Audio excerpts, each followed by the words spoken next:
Alright guys, so magandang tanghali sa inyo lahat. Nandito ngayon sa Tigaon, Camarines Sur. So, nadaanan ko tong abandonadong bahay dito na kung saan kailan noong panahon. So, ito yung Garch Torena Mansion. So, kung makikita nyo, ito yung loob ng bahay. So, halos wala ng bintana. Talagang nagsilabasan na yung mga bakal ng bahay na to. Ayun, no? So ito naman yung baba. Laki ng bahay to. Actually matay ko na siya na vlog.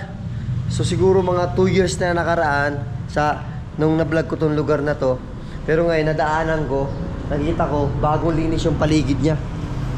Ayun, dati grabe ang taas ng mga ano dyan, punong kahoy, tapos yung mga halaman. Ngayon bagong linis. So dito sana yung lugar na kung saan kayo mag-overnight, kaso may natutulog ditong lalaki, kaya hindi kami nakapag-overnight dito. Ang lawak nito. Yun, no? Kaso grabe ng vandalism dito kasi tinatambayan to ng mga tambay dito sa ano to, sa lugar na to.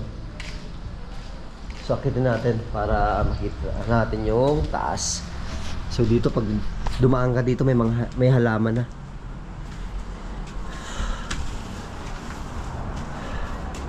So ito yung sinasabing kwarto nila dito sa bahay na to. Ayun, oh. Kaso wala talaga siyang bubong. Ito. Ayun, no? Sayang, ano? Ang laki pa naman ng bahay na to. Ito posibleng CR to nung panahon. So bahay ito ng isang kilalang personalidad dito sa partido area. Dati makapangyarihan, mayaman dito sa lugar na to. Kaso sayang lang hindi na restore tong mansion na to.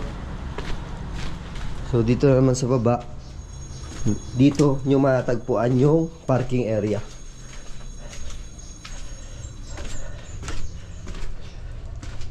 Ayun, lawak.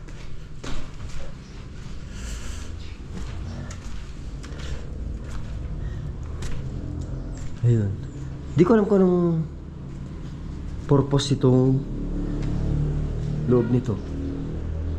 Ayun, no? Siguro ito yung sabihin natin na living area ito, lugar na to. Tapos ito naman yung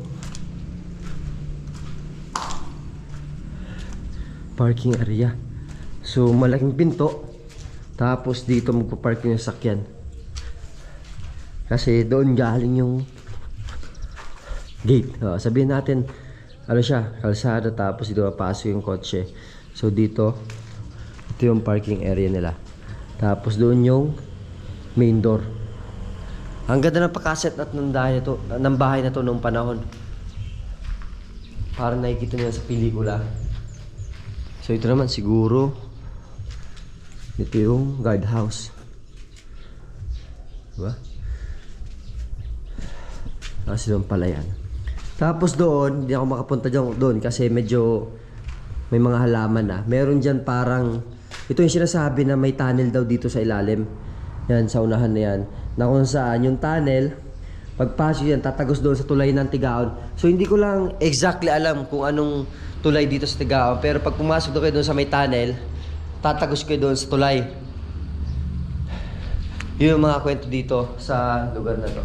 So kung makikita nyo, napaganda noong panahon ang bahay na to. Ayan, no? So yun, nadaanan ko lang naman to, lugar na to, yung bahay na to. Kaya sabi ko, i-vlog ko na para at least sa mga bagong followers, makikita itong abandoned mansion dito sa Tigaon, Camarines Sur. Alright, so magandang umaga sa inyo lahat, si Papa AJ to. Peace out.